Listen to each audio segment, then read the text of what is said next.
will be introducing you and Prashant, and then I will hand it to Prashant to have this chat with you. That's the flow. Excellent. Perfect. Okay, so it's already 4:30 and we will start then. Thank you. Good evening, ladies and gentlemen, and thank you for joining us today for the Fireside Chat on Commercialization of Technologies. I'm Astha Grover, and I head the Startup India team. The Indian startup ecosystem has evolved dynamically over the last 2 decades. In a society based on knowledge, technology innovation is being appraised as the most crucial factor for national competitiveness as well as corporate competitiveness. As a result, governments of various countries around the world are becoming increasingly involved in technology innovation with keen interest and active involvement in technology commercialization. Today, we have with us Professor K. Vijayaraghavan, Principal Scientific Advisor to the Government of India, to shed light on the importance of this aspect. Professor Vijayaraghavan is a recipient of one of the highest civilian honors of the Republic of India, the Padma Shri.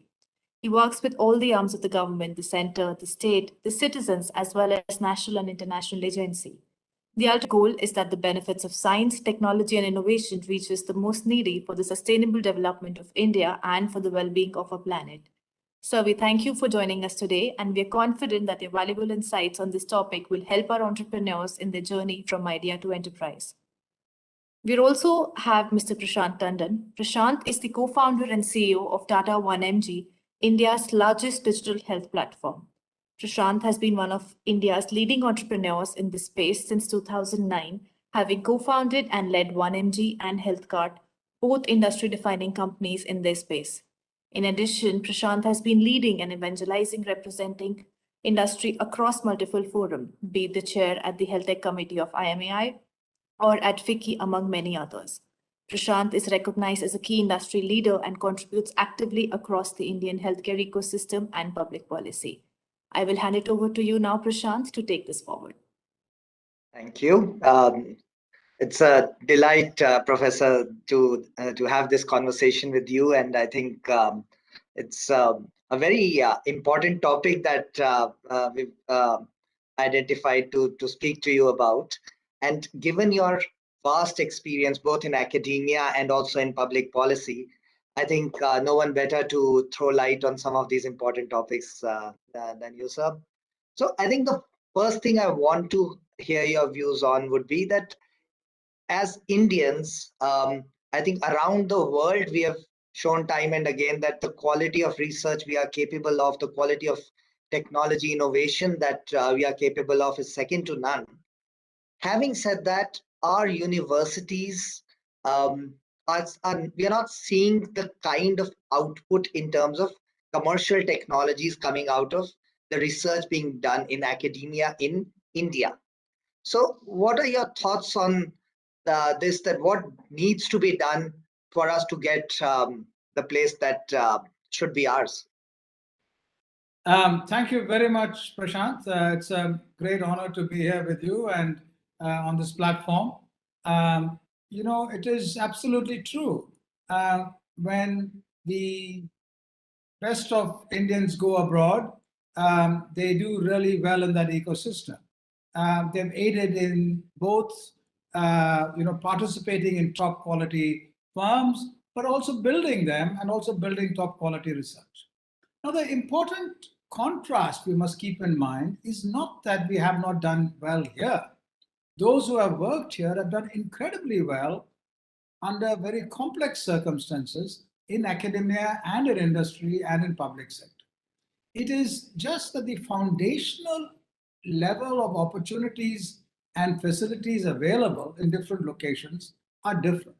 I mean, the hundreds to a couple of 100 years of industrial revolution advantage that the West has not permeated across India. But there's a great advantage, and I'll be very brief here. If you map all our top research institutions in the country, the laboratories of the DRDO, the CSIR, the Indian Council for Agricultural Research, ICMR, biotechnology, science and technology, they map from Kashmir to Kanyakumari, they're distributed all over. These have got expertise in every possible area taken together. Similarly, our central universities will map all over the country. Our IITs and ISRs map all over the country. In other words, what we've got is extraordinary competence distributed in a pepper-like fashion amongst the salt of the country. But the salt and pepper is not mixing enough. And that grinding of the pepper to mix more is what is needed. And that's what's happening now. And that's why we are seeing a surge in entrepreneurship. A lot more has to happen in multiple kinds of sectors, but it's happening. It's a very complex ecosystem, which I think the connection is now growing where this will happen. Yeah, so clearly there is supply and there is demand, and supply matching the demand. That's where we are kind of um, probably we have work to do. What would be a few areas where steps have been taken over the last few years, and any examples of successful commercialization that come to mind? Oh, yeah, there are actually several. And we tend to beat our chests a little more than needed in terms of mourning a situation, but we should beat our chests in a little bit more pride in many sectors. If you look at our generics and pharma sector, our global presence is absolutely phenomenal. There's no question about it. In the petroleum sector, also in terms of finished products marketed in India, we've done really well. This has happened because these sectors have stood on the shoulders of public investment in our national labs and built themselves up. They do not, it is true, yet they're not dominant because of innovation and new science, but they've been extraordinarily good in taking forward available science and technologies. So that connection has to come. But in new science too, things are happening now. If you look at areas such as telecom, microprocessors, there are extraordinary partnerships coming up. So we're going to see a lot more of that coming. But in the previous era, I would put, chemicals, fertilizers, drugs, pharma, defense industry has taken off quite a lot. So there's a lot of outcomes which have come, which we need to be better aware of. Yes, but sir, I think there are examples. I think quite a lot of large academia and large industry players kind of coming together. But if we look at the Startup India movement or the startup ecosystem, it's small individuals working on technologies, sharpening them, and making large enterprises out of them. As a country, we have seen a lot of activity on, say, consumer internet, software, a lot of spaces, frankly, where the process innovation and technology application is solving big problems. I think when we look at core fundamental product innovation, we still find that it's very challenging for a bunch of entrepreneurs. And I'll give you an example. Just yesterday, I was chatting with uh, an entrepreneur who was developing a new diagnostics product. So doing that in healthcare making it particularly one next level harder. Um, Now, this young entrepreneur had all the energy, all the zeal, everything, but the fact is, product innovation requires a lot of upfront investment. It requires you dealing with regulation. It requires a lot of hand holding in the early phases. And to be honest, it's a struggle. So, what can we do as an ecosystem to support this kind of research? And I believe the government has a role to play. No, you're spot on over here. Let me give you two kinds of analysis. Number one, the fundamental issue is that we keep talking about how failure is important for us to learn. But there are two kinds of failures. Failures which can be completely and easily avoided, and failures which are unpredictable. The latter is what we learn from. Now, if we are failing in things which easily are avoidable, that is unnecessary lowering of the likelihood of success. And that's where we must focus. And that's why the kinds of failures you're talking about are there. But there are one reason and one solution for it. Now, the reason is if you look at a process going from A to B to C to D, and each requires the previous one to get done. And that's often the case in product development pipelines. And if each step is efficient at, let's say, 90%, so the first step is 90% efficient. The second step effectively you become 81% efficient. Then you become, 72% efficient. And by the time you've gone through 10 steps, you're pretty badly off, even though every given step seems reasonably good. So you need what is called a forcing function to bring back efficiency at each stage. And that is what is missing. And what is that forcing function? That forcing function is a mentor for each step who works with you and says, look, these 9 things you're doing completely wrong. And that's because of the system not being efficient, or you not being efficient, or you not being aware of opportunities. Sort it out this way. And therefore, you make every step then close to 100% efficient. There is a great absence of this mentorship. That's what we need to put in place now. We conflate the presence of incubators in an academic environment for this mentorship. That is necessary, but that will not be sufficient unless this contact between the incubator and the academic environment runs deep. And that is not happened yet. And when that happens, we'll see more deeper innovation coming up. I think there are some locations, the IIT Madras Park is one example, IIT Bombay is another example, where it's picked up and it'll pick up much more rapidly. Okay, so essentially, the once something has to get the flywheel started, you have to have entrepreneurs who can become mentors so that you have more entrepreneurs. However, there's also a very realistic part, which is product innovation has a long time cycle. And for a small entrepreneur, say going against the Gs and Siemens of the world, sustaining for 3-4 years and then regulatory filings, all of that makes it a pretty hard place to be from the get-go. Now, what can be done on a policy perspective? What would we be thinking about? How do we support some of these bright sparks out there?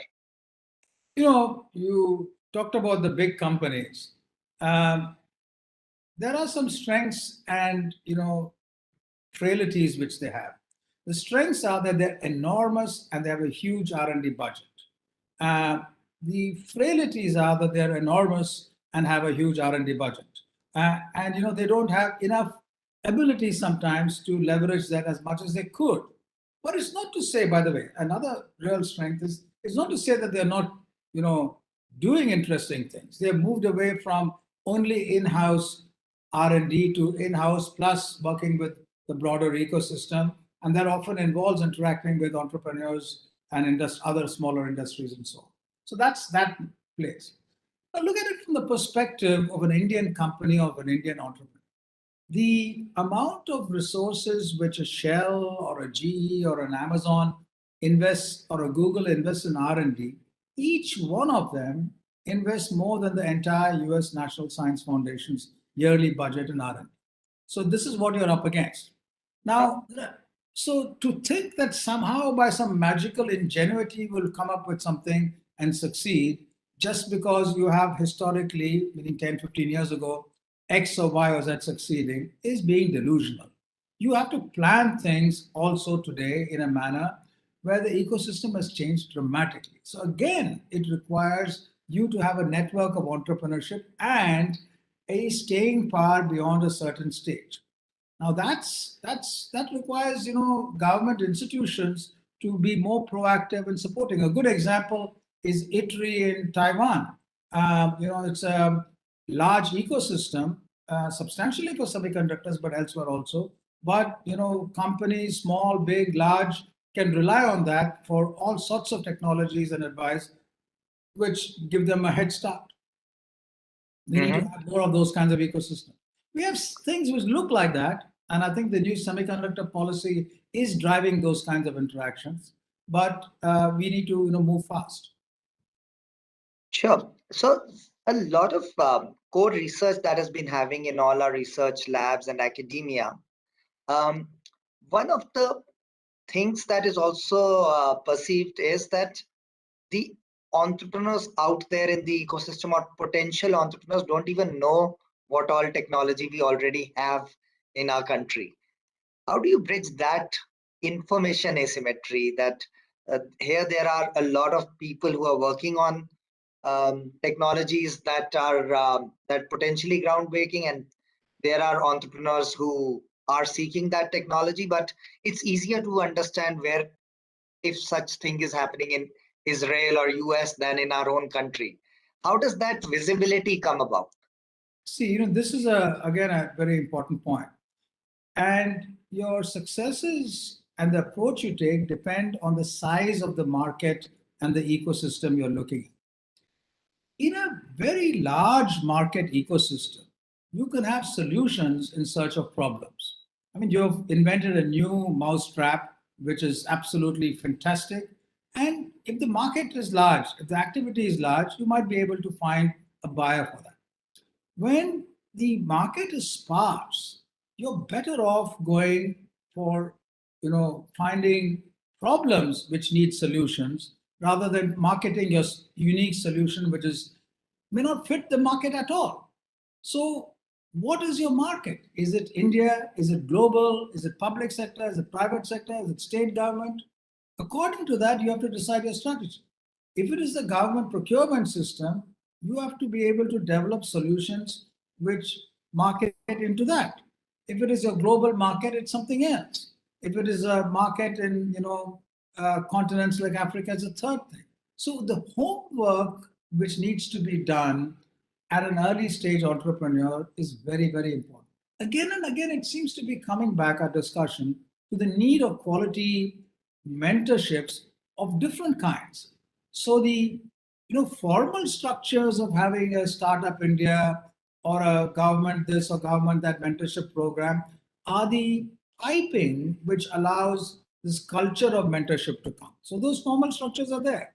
Now, into that, we must implant much more a dynamic culture. And that's what I think is the need of the hour. Okay, and if we look at our institutions today, are they getting, are they incentivized or are they motivated enough to engage with industry and entrepreneurs? Do you see the change actively happen today? And if so, what are the core reasons driving that? Well, let me say that there are three components to this. Number one, let's look at what it was a little while ago. People talked a lot about entrepreneurship, and you had students from these places becoming entrepreneurs, but very little involvement with the internal workings of the institutes, the faculty and the workshops, and so on and so forth. Now, that situation has changed for the better now, and you have a substantial activity between faculty members and entrepreneurship in places like IIT Bombay, IIT Delhi, IIT Madras, and a few other places. So that's the second point, which is good. The third point, which needs to be done, is that this needs to go into a different level altogether, where the capacity for prototyping, developing products scales up much higher level. You need to have, workshops for additive manufacturing, subtractive manufacturing, molding, for electronics, so that any industry, big, small, medium, can come and use that kind of a system.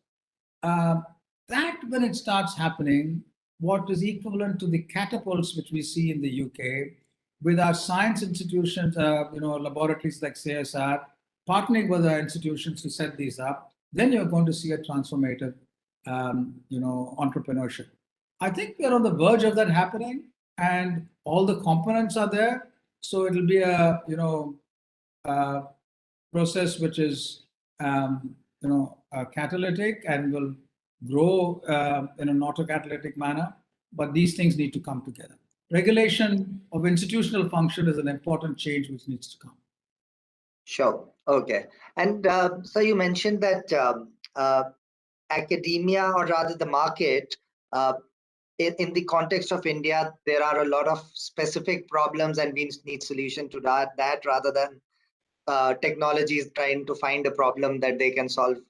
Now, having said that, what, according to you, are the 2, 3, 4 most exciting problems to solve for an entrepreneur in the Indian ecosystem today? One of the areas from an entrepreneur's perspective, no matter what the theme, where you can go very rapidly is the digital space, which is not to, say that the touch and feel space is not open. It is, but it's that combination which is there. And that combination is going to be incredibly valuable in areas such as education, health, agriculture, air pollution, and waste. In other words, as an entrepreneur, if you can tell those responsible that this is what is happening in education at this finest level of granularity, or in health, or in agriculture, or in pollution, that information gathering, distilling, context specific analysis, and feeding back will be invaluable. Right now, much of our data collection conflates the collection of information, of data with information, conflates information with knowledge, conflates knowledge with understanding, and conflates understanding with the need for decision making. So this, all of this needs to be there in one unit.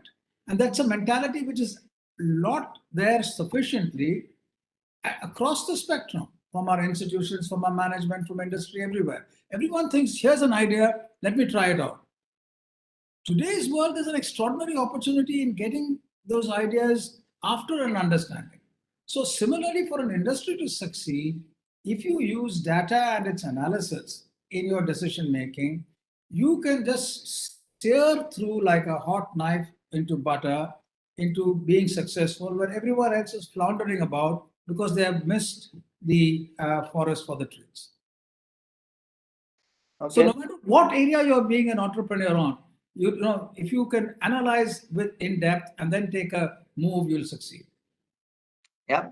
So, sir, if we look at, say, these STEM graduates coming out of the country, a lot of them are these days. I think they're fairly excited about going into startups, but it is still around process efficiency, etc., etc. The so-called easy to understand and enough examples that they have seen in kind of spaces. Fundamental research, how do we really make it worth the while of these smart folks that spend time on, because see, I think we are at a very unique time in history. The rate of technology development and the way, whether it is data sciences, AI, blockchain, IoT, crypto, everything is being appended at a rapid rate, and either we lead it or we kind of get left behind is the general perception. But it's still very hard to expect, or we are not seeing enough um, excitement around the frontier technologies as much as around process innovation in the country. So what do we do? You know, this is actually a simple problem to solve if one looks at it a little calmly. And sorry to be a nerd here. You know, at the end, one end of the spectrum are sensors. How you sense the environment, how many buses are moving in your city, or what is the, you know, soil composition, or what are the components in a person's blood, and so on. The frontier technologies are all right there. How do you sense, right? In a manner where you can measure the signal despite all the noise. And that is something which the Indian academic and research ecosystem has an extraordinary comprehension and capability. So it's not that it's not there.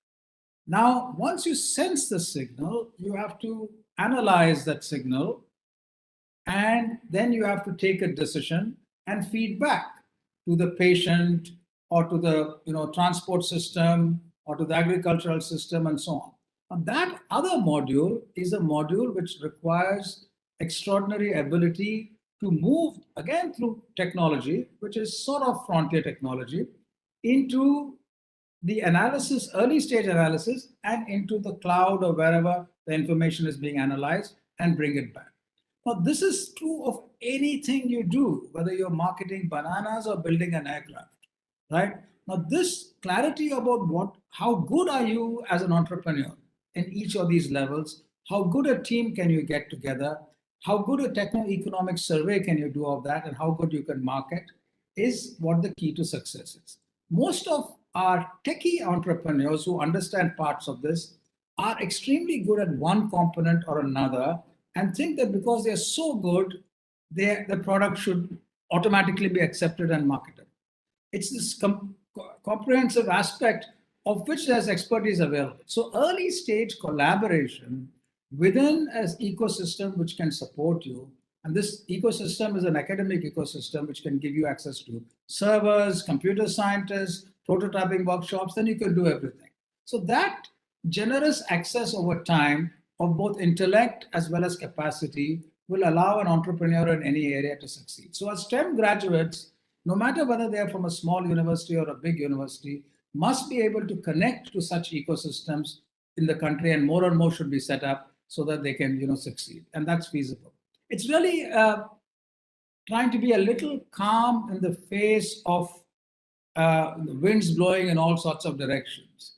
And their institutions need to play an important role in pulling these entrepreneurs. And I'm sure that they can do that. Some have started doing that, as I've said, but more need to do. All right. So what would be your key message to young entrepreneurs who are in the exciting phase of product development, new innovation research today? What would you advise them, and what do you think are your key messages that they should take back with them? Three messages. One is there are many failures which are completely unnecessary. Ensure that you talk to people and distinguish those which are under your control and can be avoided, and those which cannot be avoided. Right? So minimize the routine failures. And that means failure in time also. So if you talk to people, you can do that. That's number one. Number two, the second class, minimize those kinds of failures by having umbilical cords into the research and innovation ecosystem, so that your laboratory access, your prototyping equipment, all of that are available free or in subsidized manner at your early stages. That will also allow you to buffer in terms of time. Third point, you need to be connected, you need to be marketable. That's not easy. The big guys both own the space, but there are also impediments to change for new things, because why should they take on a new, easier technology when the old one is working fine for them? So you have to be innovative in finding new kinds of markets, and that's grabbing opportunity. The world changes somewhat, and then you can move in very rapidly. And the pandemic has shown occasion where those opportunities come for public good in interesting ways. Great. So, sir, I think a lot of interesting thoughts here. And I think for entrepreneurs today, I honestly feel India is changing at a very rapid rate, and opportunities are um, being created. Technologies are moving at a pace where a lot of new innovation is happening. So, and it's very heartening to see um, policy support also kind of coming more and more together along with it. I think a bit of a flywheel needs to start moving. We need every stakeholder to be equally excited and supportive of this. And it seems after that we'll see a lot more very interesting stuff come out of India, and probably technologies for the world. And so thank you so much, sir, for spending time with us today. Yeah. And really appreciate your inputs here. Thank you, Prashant, and thanks to the Startup India team. Thank you. Thank you, sir. Thank you, sir. Bye-bye. Bye. Thank you. Shall I exit? Yes, sir. Thank you so much, sir. Thank you very much.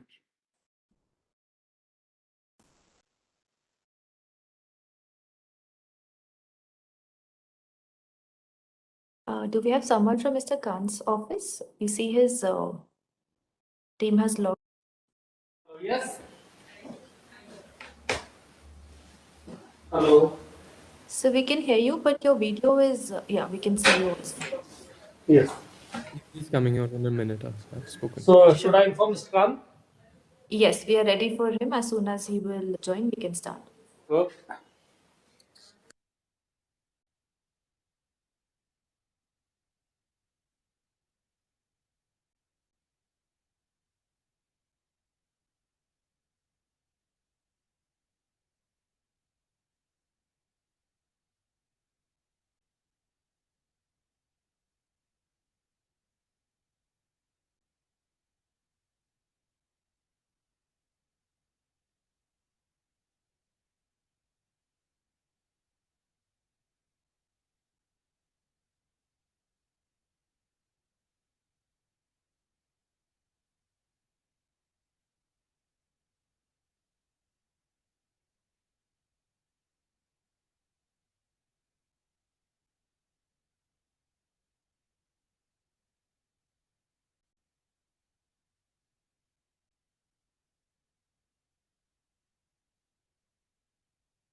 Yeah, please. Yeah, Asta. Good evening, sir. Thank you so much for joining us. I will just take a minute to introduce you and then I will hand it over to Yeah, Prashant. hi Prashant, how are you? Good evening, sir. Very well. How are you? तुमने तो Tatas join कर लिया. A bigger partnership, so can do things at a bigger scale now. Good, good. अब तो Tata 1 mg हो गया ना ये.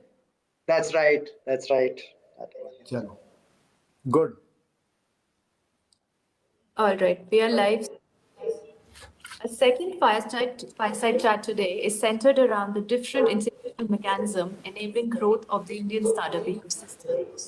The culture of starting up in India was initiated back in 2000s. However, the ecosystem was still immature as only a few investors were active.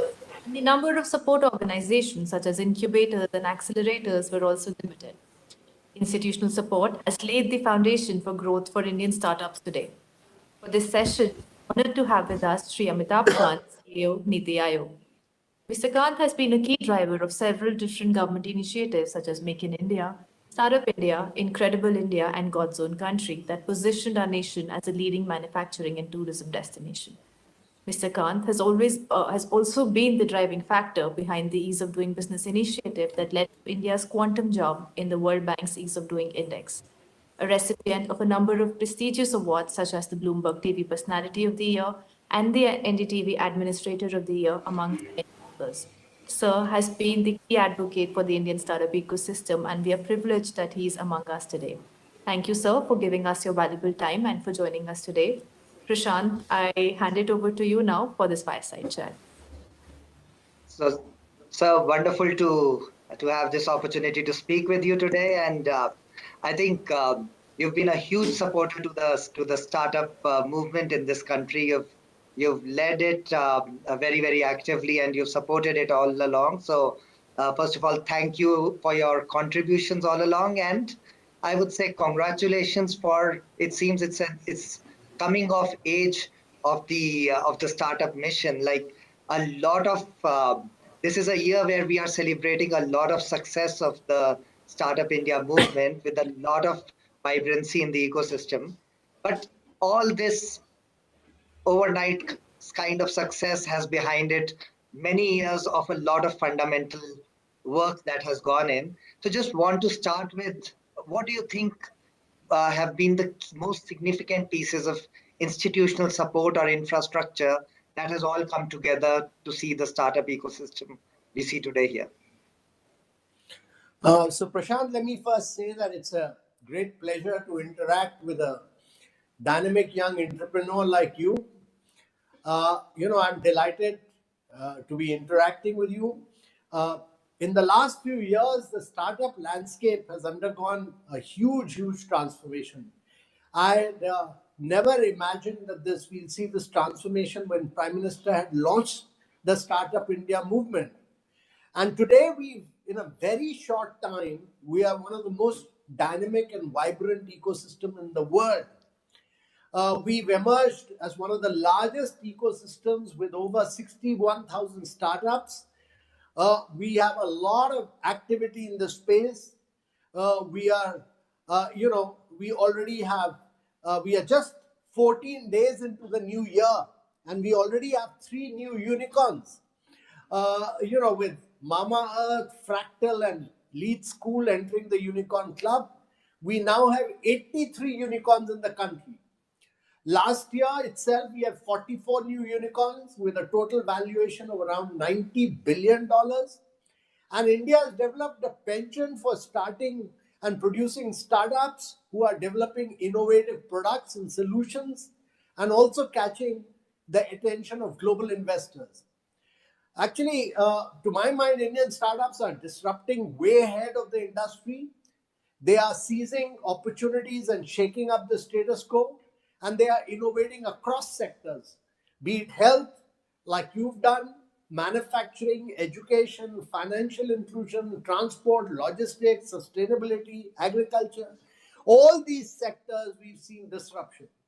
And as India cements its position in the global landscape, it would not have been possible without the enabling role of the digital infrastructure, which has been so meticulously and systematically rolled out, and the institutional support that has been provided, particularly by DPIIT and Invest India, to the startup movement. And I would merely say that the Prime Minister's Digital India campaign, the government set about transforming governance and service delivery. With initiatives such as Aadhaar and India Stack, we have created different layers of engagement for the private sector. We've made public procurement more accessible with GEM.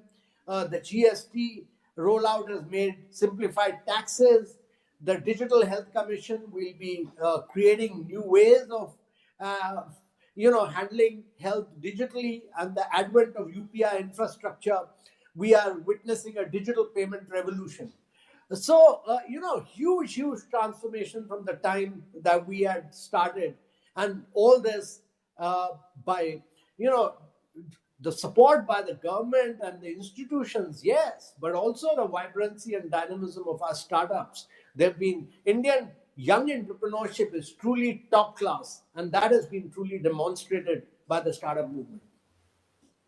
Yes, and I think all the infrastructure is coming together. The flywheel is working. The more startups you have, the more mentors in the ecosystem come. Everything coming together. And but I think one thing that is very important is that once the Prime Minister gave a very clear statement of intent of the Startup India movement, the encouragement that it gives to the entrepreneurs that yes, the policy is in the direction of supporting us. I think that has played a big role as well. So it's a great time when we see a lot of things come this get celebrate a lot of the hard work that has gone in. Now, sir, I think we've done exceedingly well with startups that are solving problems and serving the Indian market. And a lot of the work is on process efficiency, solving pain points, etc. But we also live in a world with a, a lot of frontier technologies and emerging technologies changing the way the world 10 years down the line will look. AI, blockchain, crypto, IoT, etc. Are institutionally, what are we thinking about these? And for example, there's talk that China has taken a huge lead in AI, India might left behind, etc. What do you think, and what is being done to make sure that we play a leadership role and not a catch-up role in some of these technologies? No, so what you are saying is very important, because in the days to come, it'll be very critical that we use cutting edge technologies. We use advanced manufacturing, robotics, agri-tech, artificial intelligence, big data, AR, VR, blockchain, clean tech, renewables, all these, cybersecurity, edtech, all these are cutting edge areas where India must take the lead. And this is what will enable us to make a quantum jump forward. And that is, actually the startups which are doing well are those who are driving this use of new cutting edge technology. So if you look at the movement in India, we've seen a huge number of new companies. We revolutionized digital payments through the introduction of UPI platform. And UPI has been a success because the government took a platform approach on a public-private collaboration model. And then we allowed the private sector to innovate on top of this platform. Any payment app on your phone today has been built on top of the UPI platform. So if you look at PhonePe, Bharat Pay, you look at Razorpay, you look at Google Pay, you look at Samsung Pay, all of them built on top of the UPI platform, or Paytm, all of them. With payment infrastructure being addressed, the focus then shifted towards lending to both consumer and MSME based lending. And now the focus is on personal finance, money management, investment, trading. What we are witnessing is innovation in complex segments such as insurance tech companies. And fintech startups in India are growing and expanding. Lending Card, Pine Labs, MobiQuick, Zerodha, Grow, Upstock, Digit, and Acco. All these are actually using artificial intelligence. They are seizing opportunities in this segment. And so, therefore, the companies which are going to grow, which are going to expand, are all going to be young startups which are going to use cutting edge technology to leapfrog. And you will see this happening in sectors after sectors, whether it's agri sector for enhancing productivity, whether it's improving learning outcomes, whether it's for improving health outcomes. It's those startups which are going to use artificial intelligence and the power of the data, really the huge power of the data, and make India not merely digitally rich, but these are startups which will make India data intelligent in the days to come. And they will be the ones which will grow and expand. They will not merely expand in India, let me tell you, they will penetrate global markets. The world is their market, and therefore they'll use the springboard of the domestic market to penetrate global markets and become global in size and scale. And I've seen this in clean mobility. Actually, they are the ones who've driven change in established players. And because they are bringing in disruption, established players are following them. So the leaders are startups, and if established players do not change, then they will lose out market. They will lose market because the technology is changing, the world is changing, and you need a completely new perspective. And that is what the startups are doing in sectors after sectors. So, sir, the next phase of the startup movement you think is globalization of Indian technology startups? Is that something you're excited about? And I think a follow-up question on that, as a policymaker, as a government think tank, how can the government further support that kind of a global expansion, or what steps are being taken or thought of in that regard?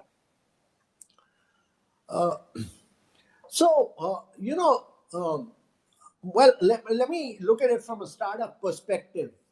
A young startup typically needs three things: a market, capital to invest upfront, and survive till the business is built and a full opportunity to experiment and try out product market fit. So let us talk about all these three aspects one by one. So market access is key for the success of startups. And the Indian market is very diverse, very large. The numbers and growth trajectory that a successful startup can enjoy in the Indian domestic market are enviable. And India is a favored startup hub because of the vast market. For many of the startups, the domestic market is initially easier. For some sectors, especially non-IT related, the domestic market is more relevant and practical. And I think we have, created the GEM portal to enable these young startups to get quick access so that we can create a market for them. And startups are now eligible for government procurement through a dedicated marketplace and have been made exempt from the requirement of prior experience, prior turnover, and earnest money deposit. This initiative also allows startups to list multiple products and services with minimal technical qualification. And almost about 12,000 startups have registered, and a huge amount of orders have been given to them through the GEM portal. And secondly, I think the second big challenge was capital. And India is now attracting a lot of capital from across the world, and a lot of effort in the past few years are yielding fruit now. So actually, India is a very exciting place to be in because the Indian startup ecosystem has attracted about $11 billion in venture and private equity investment in 2020. And in 21, this actually increased threefold to about 36 billion. So Indian startups are coming up with really good innovative products. There's a huge market which allows for very high growth trajectory. And India is a global talent hub with highly skilled personnel. So, my view that the development of technology and digitization is working to streamline systems, processes, making it easier than ever for startups to operate in India. And thirdly, the product market fit. This is largely dependent on building a great team, having the right mentors and guides, and an ecosystem that supports experimentation. And a key role played by government is that entrepreneurship in India is now being celebrated. You know, young people like you are being celebrated so that people are no longer afraid to try, no longer afraid to fail. And any further ideas on supporting young startups is getting huge, deep support. And Indian family houses are financing and supporting them. The role of the government extends well beyond just celebrating startups. And the government is actively involved in helping startups find the right kind of help, as well as cultivating an ecosystem which enables growth and maturity. You are aware of the Atal Innovation Mission in Niti Aayog. We've supported over 10,000 tinkering labs at school level. So, young students from class 5th onwards dealing with, robots, 3D printers, Internet of Things, artificial intelligence courses from class 5th onwards. So, we've supported a lot of incubation centers. We've helped to make entrepreneurship very fashionable. We've made it a very wide movement. There's mentorship support that is provided through a vast network of mentors and guides. There's constant guidance and handholding, as well as access to funds.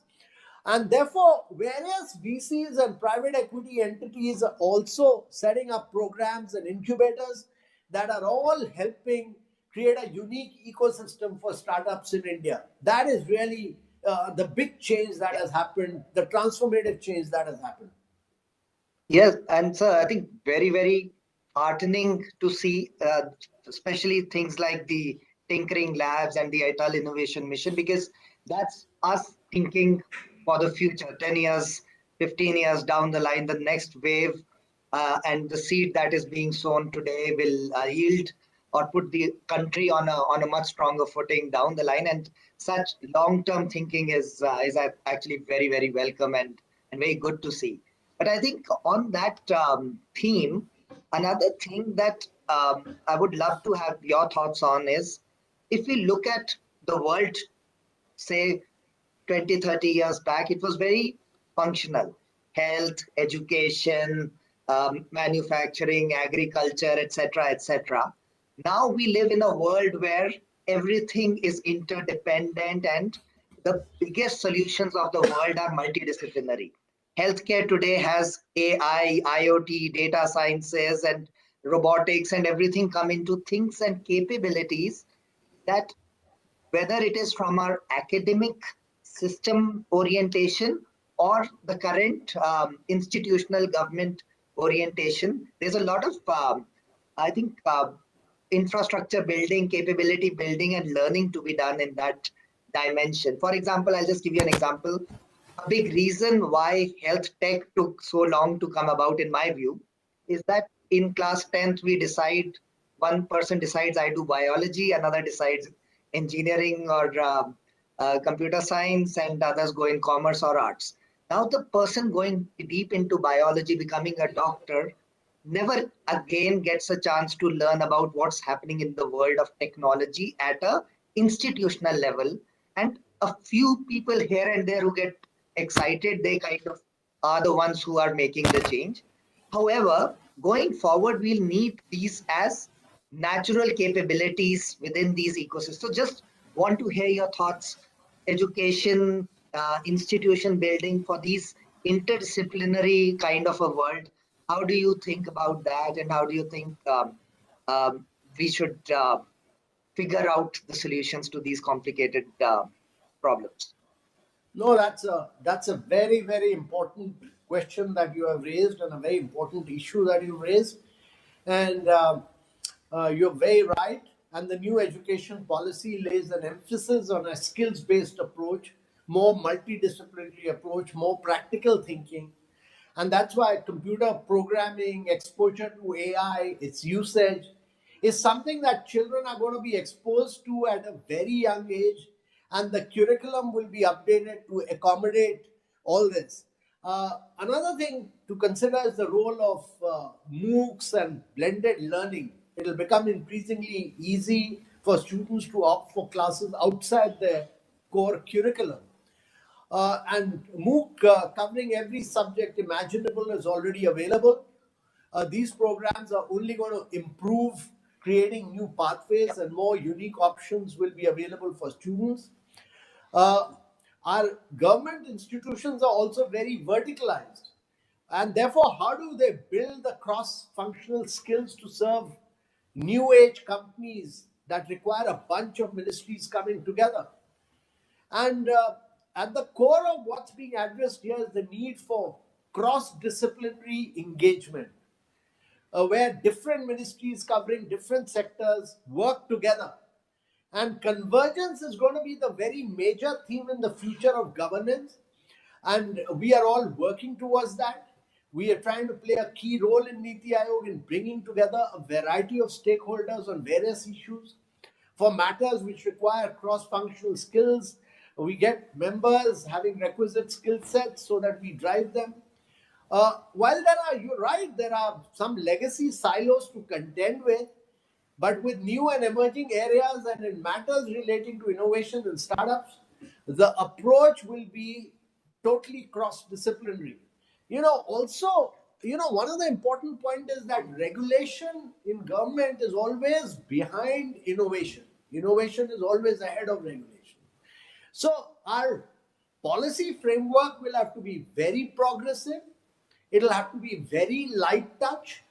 It'll, as the Prime Minister has been saying, that we'll have to work more and more towards dismantling controls and have ease of doing business, have ease of living. And that's the only way we'll be able to drive innovation and disruption. And these are challenges which we are trying to solve through the Atal Innovation Mission. And we've find innovative solutions to existing problems. And we will give all this a major push by working together with all ministries. That is really the job of Niti Aayog, and Niti Aayog will ensure that we create cross-disciplinary and multi-skilling abilities amongst everyone so that we are able to create a unique ecosystem for startups in India. It's a very visionary and transformational thinking, and we are very, very optimistic and hopeful that we figure out, because I think it's one of the most critical problems for institutions to focus on for the future solutions that would come. Now, sir, another thing, one of the big debates has been in the digital ecosystem around monopolization, and whether it's across Europe, many countries in Asia, there's a lot of conversation around digital companies continuously. The bigger you are, the bigger you get, and then you get into a monopolistic situation. How do we as an ecosystem, according to you, how should we think about it? Is there a danger of the Indian ecosystem being a digital colony to some of the larger digital ecosystems out from the US? So what are your thoughts on that? Prashant, the nature of the internet has actually till now allowed certain companies to scale globally. With a bouquet of compelling products, they have found a way to enter our lives. And despite the prevalence of big tech, I must say, the Indian context is very, very different. We have very diverse and unique conditions. Some products which have been successful in other markets haven't found the same level of success in India. The regulatory environment is also very different. In fact, Indian startups have beaten many of the established big so-called big tech in India. We have our institutional safeguard to ensure that there is active and fair competition. The Competition Commission of India has played a key role in helping maintain the checks and balances. The recent Atmanirbhar Bharat Abhiyan, driven by the Prime Minister, has renewed focus on homegrown solutions, and numerous domestic alternatives have come into spotlight. I take the example of Map My India, which won the Atmanirbhar Bharat app challenge, or look at Koo, which has come up as a domestic alternative to Twitter. And, you know, a company like yours, 1MG, has done such phenomenal work. And, you know, you've beaten many international companies. And India's approach to the payment ecosystem through the establishment of the NPCI and the government's handling of UPI is an interesting example where, despite there being global companies, a whole niche was carved out, something which has leveled the playing field for fintech companies. And this has been so successful that other countries are exploring the possibilities of adopting it. I mean, imagine for 2 years I have not used my credit card, I have not used Visa, I have not used MasterCard, and I have not used an ATM machine. I've used only my mobile. I've used my payment apps, which are all driven by Indian startups. So, you know, the payment system has demonstrated that this platform approach is really the way for the future for India. We create the platform on top of which Indian startups, and they will compete with the global best and beat them at it. Excellent. And I think would love to continue chatting, but I think we are at the end of the stipulated time. But one last question that I just wanted your thoughts on, or just want to hear from you is, what would be your expectation from the startup ecosystem, and what can the industry do to support the vision you have for the ecosystem out here? So I personally feel that you know, fintech, edtech, health tech, clean mobility, battery storage, green hydrogen, uh, AI, blockchain, space tech, you know, these are some of the emerging areas that are going to be experiencing a lot of activity, and Indian startups must take the lead in these. These are areas which are open for global championship. You know, if Indian startups take the lead, we'll become global champion. I've always believed that in the past we used to get into sunset areas of growth. And it's very difficult because other countries have already taken the lead. These are all sunset areas. Now what is happening is that Indian startups are getting into sunrise areas of growth which are going to give you value, which are going to give you increased capital, which are going to increase valuation. And therefore, my belief is that we are going to support all these companies through the production incentive scheme.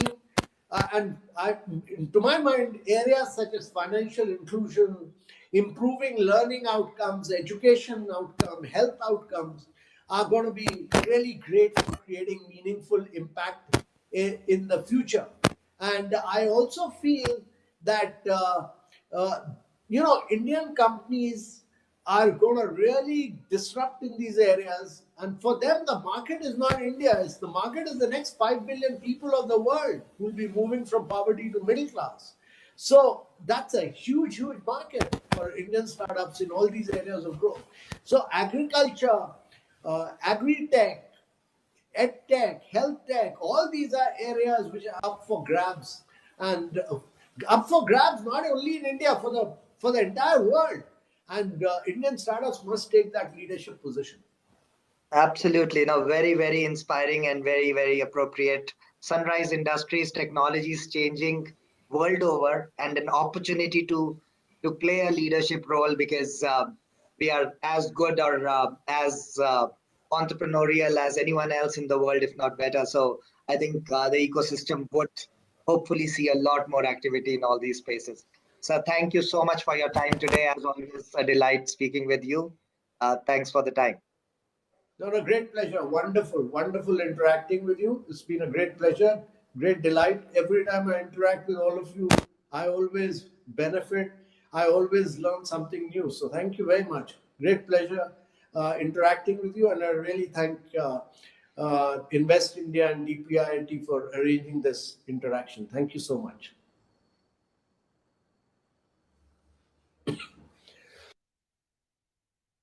Thank you, sir. We can stop going live now. Thank you, Prashant, for moderating both the sessions so well.